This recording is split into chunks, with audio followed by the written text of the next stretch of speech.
Hello दोस्तों, मैं नील कमल अपने यूट्यूब चैनल सम्राट एजुकेशन में एक बार फिर से आप सभी लोगों का स्वागत करता हूं।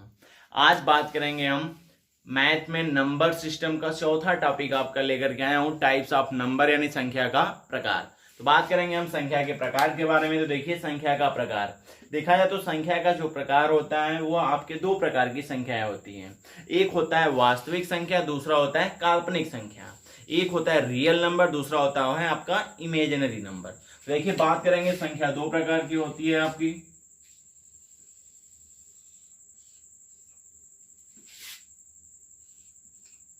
एक है आपका वास्तविक संख्या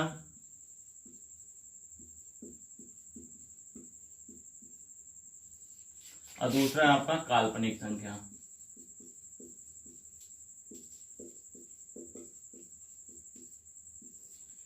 देखिए, वास्तविक संख्या और काल्पनिक संख्या क्या होती है। काल्पनिक संख्या यानी जिसकी कल्पना की गई हो, वह संख्या जिसका प्रयोग हम गणित में नहीं करते हैं, जबरदस्ती ला करके उसको रख दिया गया, वो हमारी संख्या क्या है, काल्पनिक संख्या कहलाती है।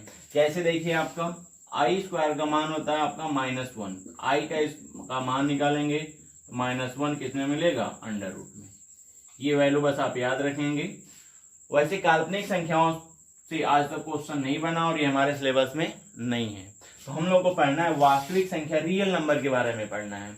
और वास्तविक संख्या यदि देखा है तो वह संख्या कहलाती है जिसका गणित में वास्तविक रूप से प्रयोग किया जाता है। यानी वह संख्या जिसका हम गणित में प्रयोग करते हैं वह संख्या हमारी क्या कहलाएगी, वास्तविक संख्या कहलाएगी। वास्तविक संख्या देखेंगे, जैसे यहाँ पे हो जाएगा आपका 1 हो जाएगा, 5 हो जाएगा, 0 हो जाएगा, 22/7, 0.5, 0.333। ये संख्या हमारी क्या है, वास्तविक संख्या कहलाती है। ये संख्या हमारी वास्तविक संख्या कहलाएगी। और ये वास्तविक संख्या यदि देखा जाए आपका तो वास्तविक संख्या भी कितने प्रकार की होती है, दो प्रकार की। वास्तविक संख्याएं दो प्रकार की होती है। एक होता है आपका परिमेय संख्या, रेशनल नंबर, आपका परिमेय संख्या। एक होता है आपका रेशनल नंबर, दूसरा होता है इरेशनल यानी कि अपरिमेय संख्या।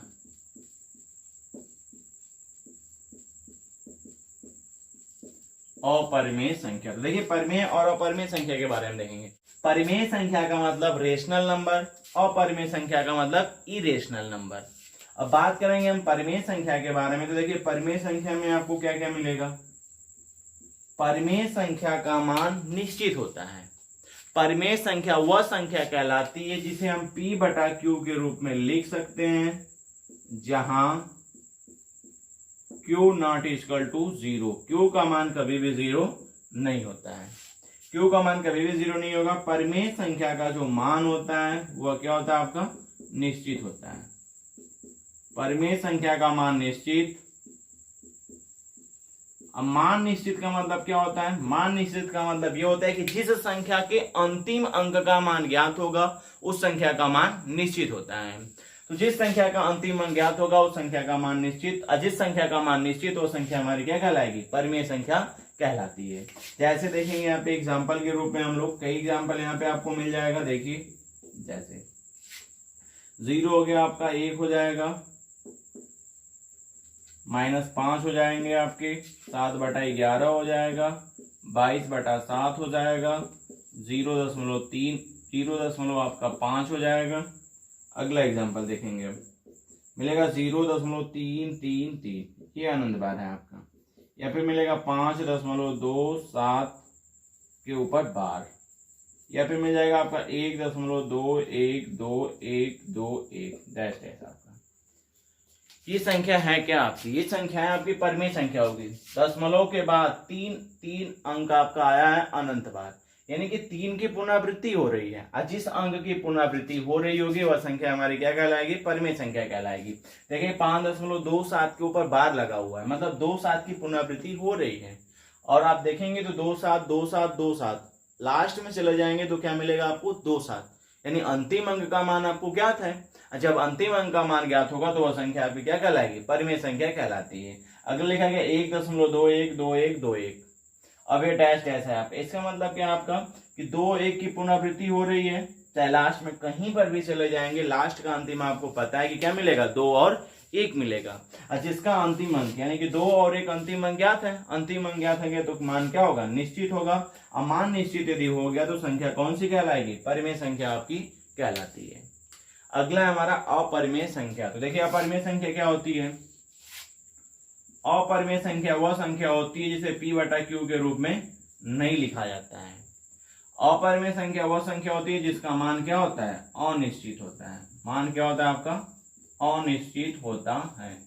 मान इसका अनिश्चित होता है। जैसे देखेंगे यहाँ पे हम लोग एग्जाम्पल मिल जाएगा, कड़ी में 5 हो गया आपका, कड़ी में 3 हो गया, कड़ी में 2 हो गया आपका, या फिर हो जाएगा यहाँ पे देखिए 5.2 1 3 4 5 7, या फिर हो जाएगा 1.2 1 1 2 2 3 5, इस तरह से।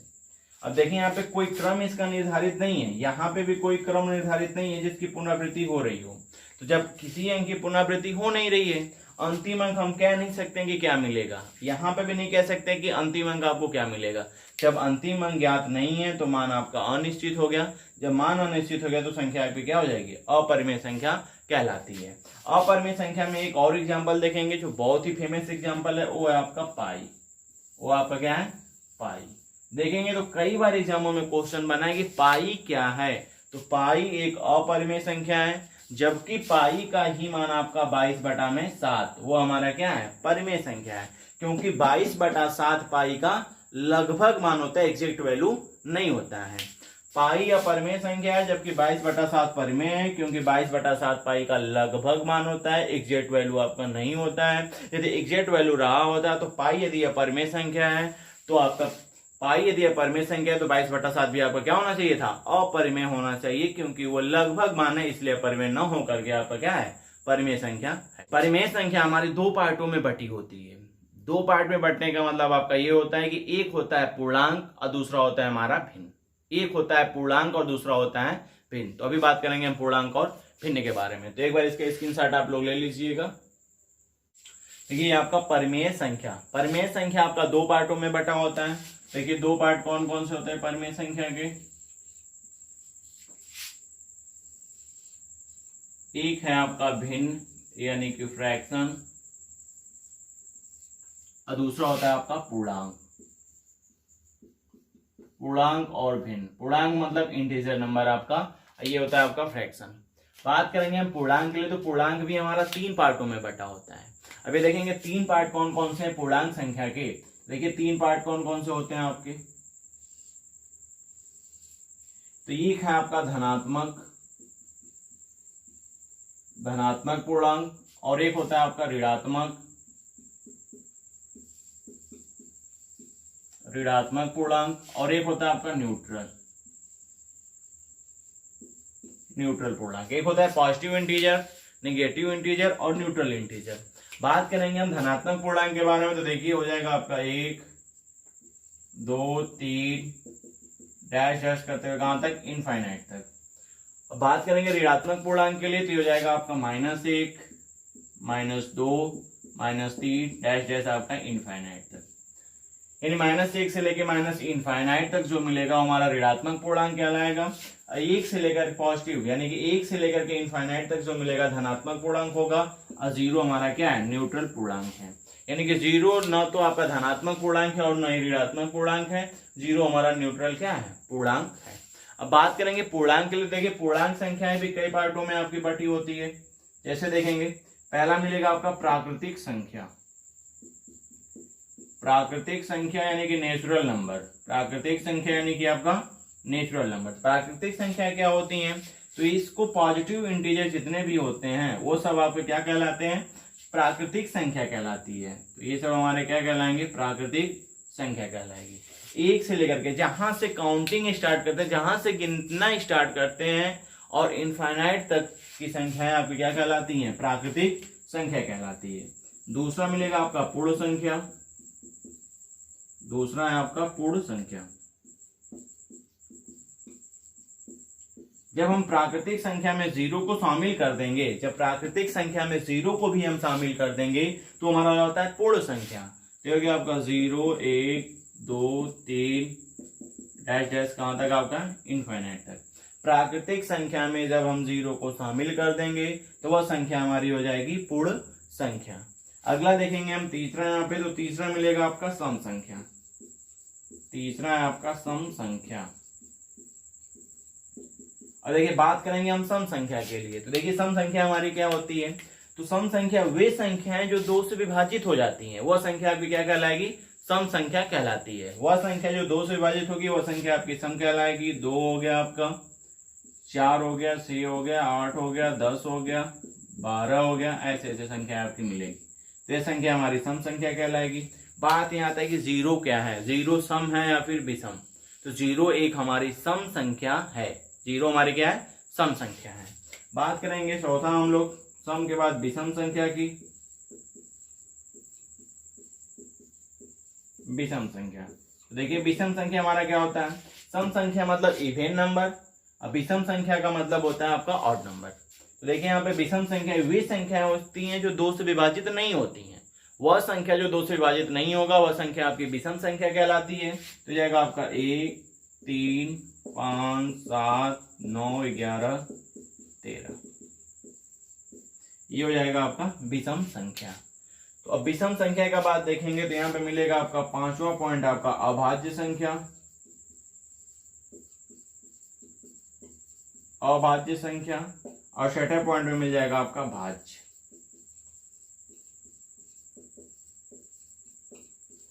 तो ये आपका अभाज्य संख्या और भाज्य संख्या के बारे में हम लोगों को अभी पढ़ना है, क्योंकि हमने प्राकृतिक संख्या, पूर्ण संख्या, सम संख्या, विषम संख्या हम लोग पढ़ लिए, लेकिन अभी अभाज्य संख्या और भाज्य संख्या के बारे में पढ़ना है। यहाँ स्पेस नहीं है तो अभी इसको मिटाने के बाद वहां पे इरेज करने के बाद यहाँ पर लिख देंगे हम।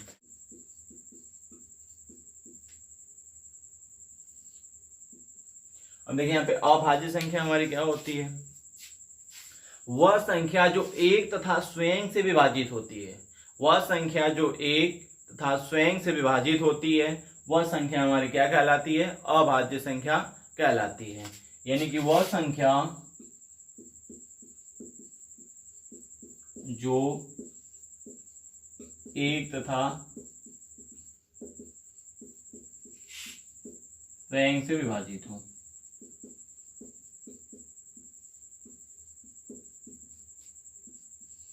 दूसरा पॉइंट, अभाज्य संख्या के सदैव 2 गुणनखंड होते हैं, न तो 2 से कम होगा न तो 2 से अधिक होता है। तो अभाज्य संख्या के सदैव 2 गुणनखंड होते हैं, सदैव 2 गुणनखंड होते हैं,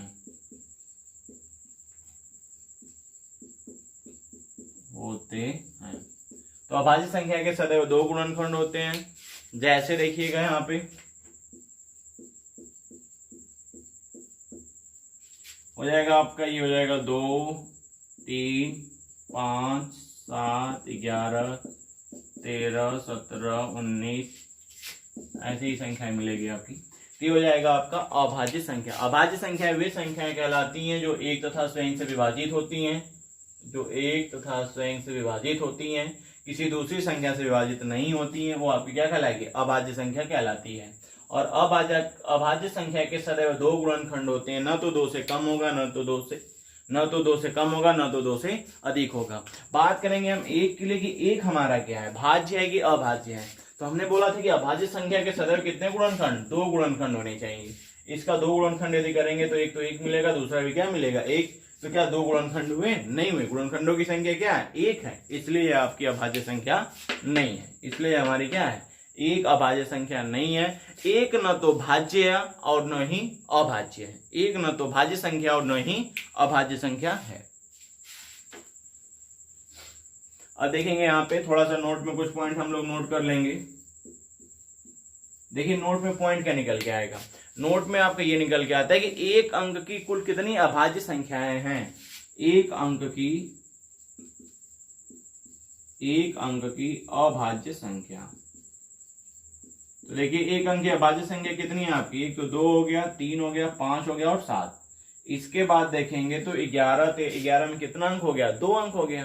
तो एक अंक की कितनी अभाज्य संख्याएं दिख रही हैं, 4। एक अंक की अभाज्य संख्या कितनी हो गई, 4।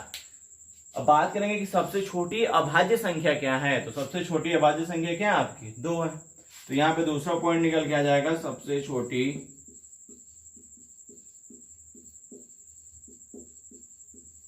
सबसे छोटी अभाज्य संख्या। तो सबसे छोटी अभाज्य संख्या हमारी क्या है? 2 है।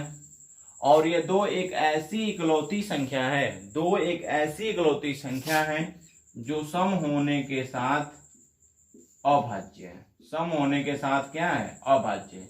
इस 2 के अलावा ऐसी कोई भी संख्या नहीं है जो सम भी हो और क्या हो? अभाज्य हो। 2 के अलावा जो भी संख्याएं मिलेंगी वह विषम होगी और वह अभाज्य होंगी।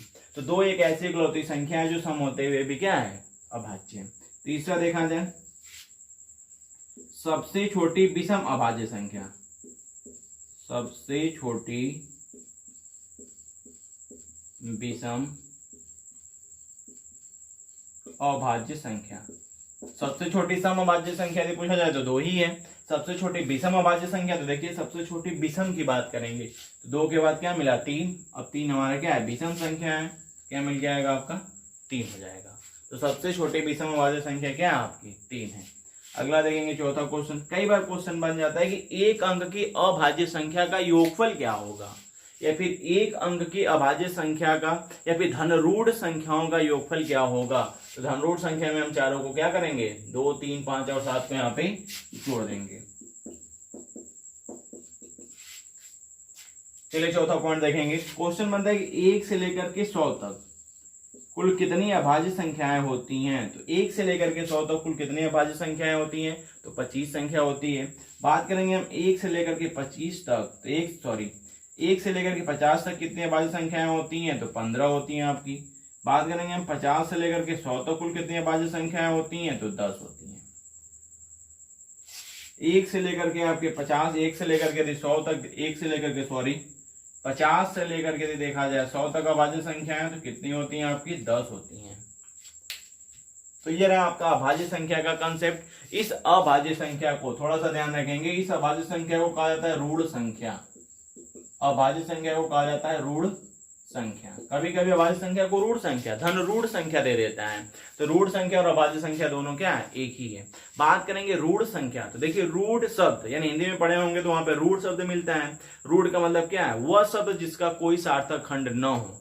तो ऐसे यहाँ पे संख्या जिसका कोई सार्थक खंड न हो वह स्वयं संख्या हो, और एक तो